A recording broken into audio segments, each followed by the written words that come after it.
बिस्मिल्लाहिर्रहमानिर्रहीम। आज जिस चीज़ को हम पढ़ेंगे फॉरेक्स मार्केट की, ये हमारा पहला इस बैच का पहला क्लास है। Introduction to forex market. Introduction to forex market में हम देखते हैं कि हमारे जो आज का टॉपिक है उसमें क्या क्या चीज़ें हम कवर करेंगे। This is what's forex.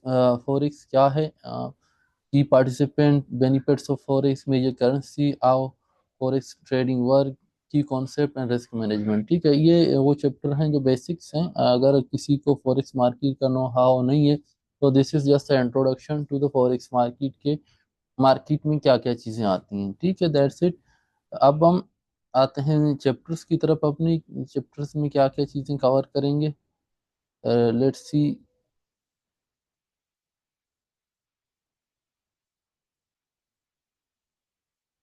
What is forex market? Forex market क्या है?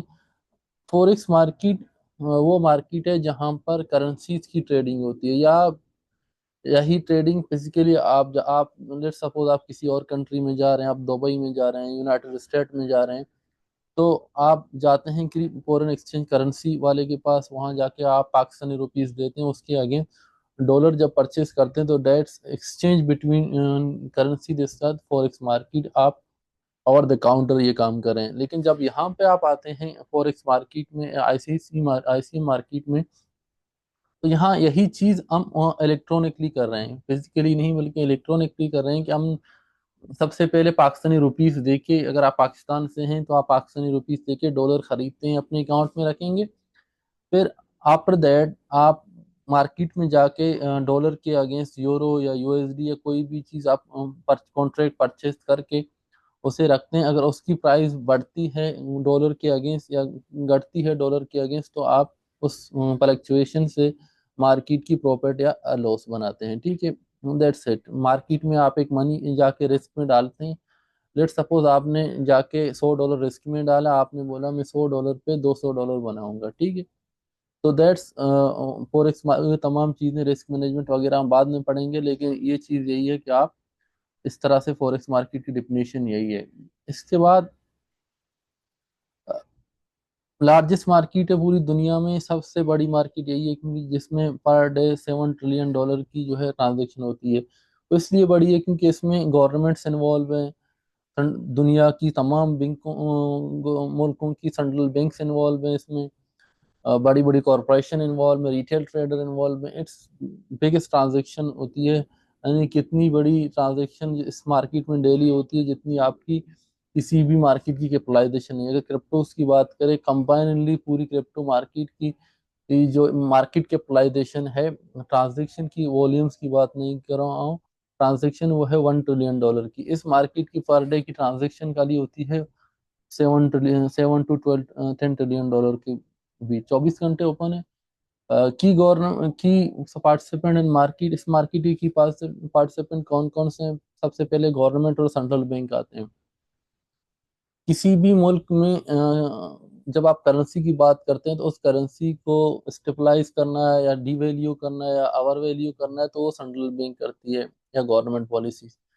पाकिस्तान में एक जमाने में आप सुनते थे कि पाकिस्तान की जो करेंसी ओवर वैल्यू है, इसाक डार जो उस वक्त फाइनेंस मिनिस्टर था, उसने पाकिस्तान की करेंसी को, कुछ टूल्स होते हैं गवर्नमेंट के पास, उनके जरिए से उसकी प्राइस को एक जगह मुंजमद कर रखा था।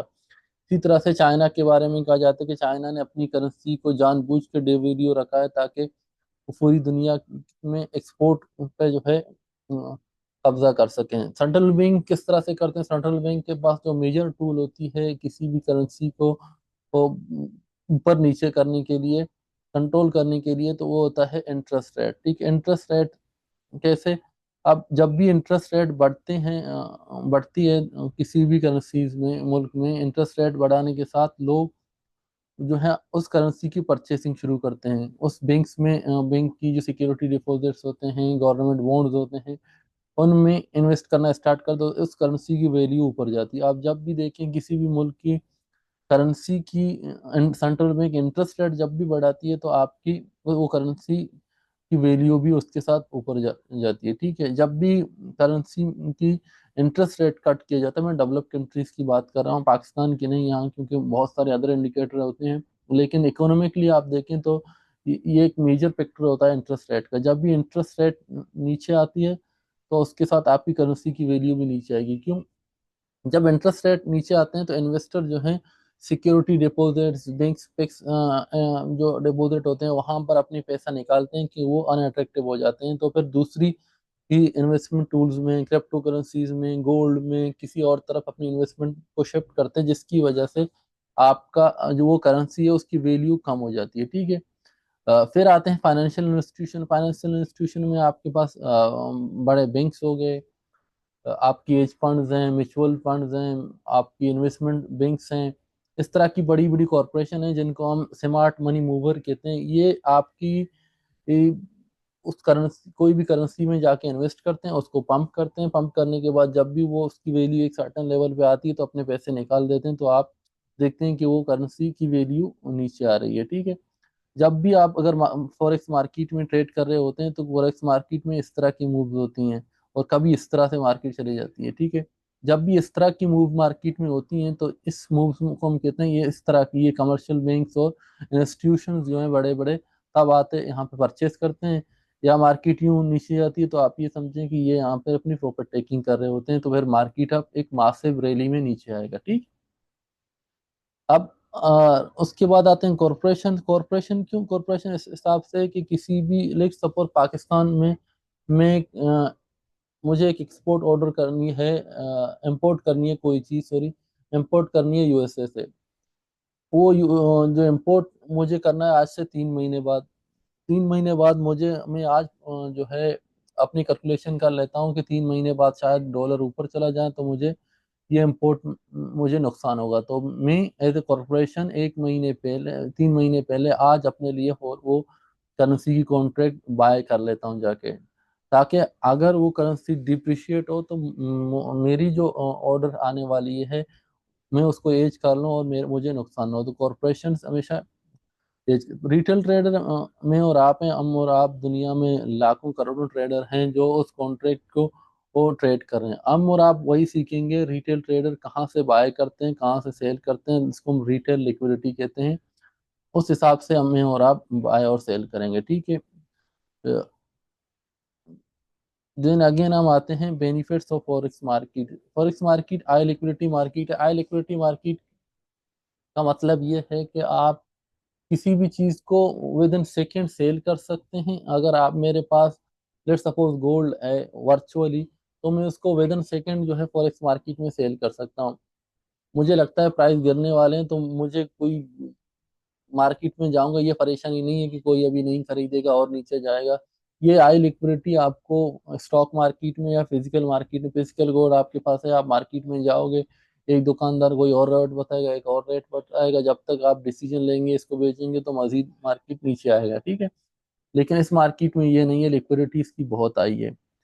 24 घंटे बोला है, अगर आपके पास इंटरनेट एक्सेस है तो आप किसी भी वक्त, किसी भी टाइम पे, हफ्ते और सैटरडे संडे को छोड़कर आप अपनी मार्केट में उसको बेच सकते हैं। लेवरेज अपॉर्चुनिटी, लेवरेज अपॉर्चुनिटी ये होता है कि आपके पास अगर लेट सपोज $100 है, आप $100 से 2,000, 3,000, $10,000 का भी कॉन्ट्रैक्ट बाय कर सकते हैं। कैसे? एक गोल्ड का एक ऑन्स जिसको आप यहाँ पर ट्रेड हो रहा है वो $22,000 से लेकर 25,000, सॉरी, $2,200 से लेकर $2,500 तक है। अभी तो 600 समथिंग डॉलर पे ट्रेड हो रहा है right now.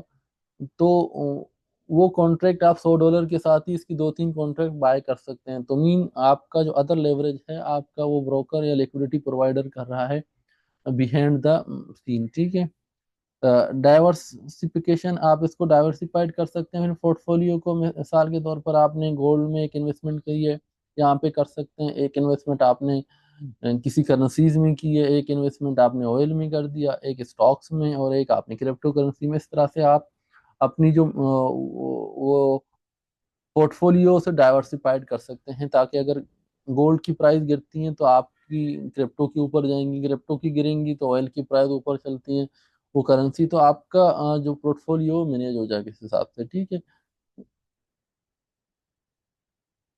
Then after that हम आते हैं मेजर करेंसीज। इसमें कौन कौन सी हैं? यूरो, यूएसडी, जो जितनी भी करेंसीज मेजर यूएसडी के अगेंस्ट सेल ट्रेड कर रहे हैं उनमें कैनेडियन डॉलर है, जेबीपी है, यूरो है, जेपीवाई है, तो है यूडी है। ये चार पांच करेंसीज हैं जिनको मेजर करेंसीज कहते हैं। ये बहुत ज़्यादा हाई वॉल्यूम में ट्रेड होते हैं। उसके बाद दूसरी जो करेंसीज हैं उनकी इतनी वॉल्यूम्स नहीं होती। हम जो एशियन ट्रेडर्स हैं मोस्टली हम लोग गोल्ड में ट्रेड करते हैं, तो यूरो, यूएसडी, जीबीपी, ये तीन करेंसीज होते हैं हमारे पास। या तो हम गोल्ड में कर रहे होते हैं, ठीक है। देन द कॉन्सेप्ट ऑफ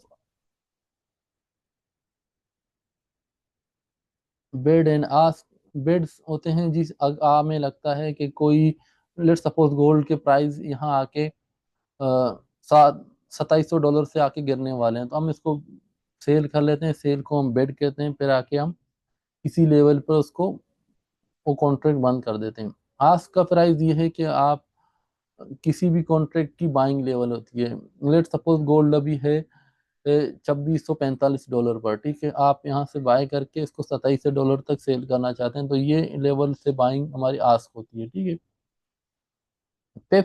पिप्स होती है जी आपकी, जब आप किसी करेंसी पेयर में ट्रेड कर रहे हैं, क्योंकि वो जो आपके पास कॉन्ट्रैक्ट नजर आ रहा है वो एक करेंसी नहीं है। वो कॉन्ट्रैक्ट है $10,000 की बनती है, $1,00,000 की जो है वो एक कॉन्ट्रैक्ट होती है, ठीक है। उस कॉन्ट्रैक्ट में जो स्मॉलेस्ट चेंज होता है उसे हम पेप्स कहते हैं, ठीक है। ये वाली प्रेडिक्शन में जो चेंजेस आ रही है उसको पेप्स कहते हैं। देखिए, ये देखें, $10, 10 पेप्स की मूवमेंट्स को हम इस तरह से पेप्स में काउंट करते हैं। अब हर पेयर की अपनी एक पेप्स की अलग वैल्यू होती है। अगर आप अभी आप यूरो की बात करें तो यूरो में एक एक पेप्स की, अगर आप स्टैंडर्ड लॉट में काम कर रहे हैं तो पर पेप्स $10 की जो है एक प्राइस होती है उसकी। देन हमारे पास आता है स्प्रेड। स्प्रेड जो है एक प्राइस के बीच जो डिफरेंस होती है आस्क एंड बिड की, और जो भी आप ब्रोकर के साथ काम करें उस ब्रोकर की कमीशन है, ठीक है।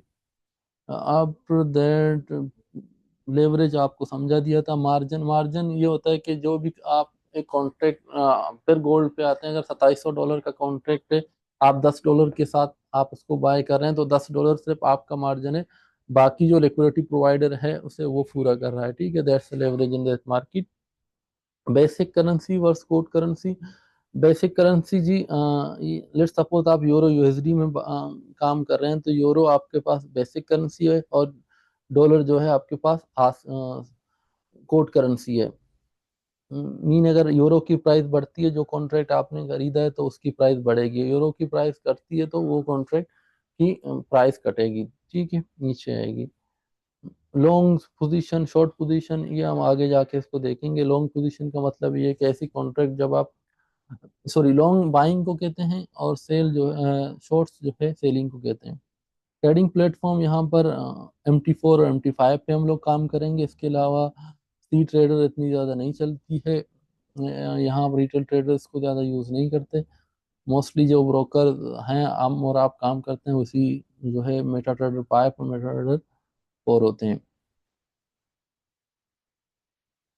Then come risk management. Risk management का मतलब ये है कि आप अपनी, जो भी आपका कॉन्ट्रैक्ट आप बाय या सेल कर रहे हैं उसको, रिस्क को प्रॉपरली मैनेज करें। अगर आपके अकाउंट में $1,000 हैं, मिसाल के तौर पर $1,000 आपके अकाउंट में है, तो आप उस अकाउंट का जस्ट 1% से ज़्यादा पर ट्रेड जो है, एक हर ट्रेड की लॉस में, सॉरी, उस रिस्क में नहीं डालेंगे।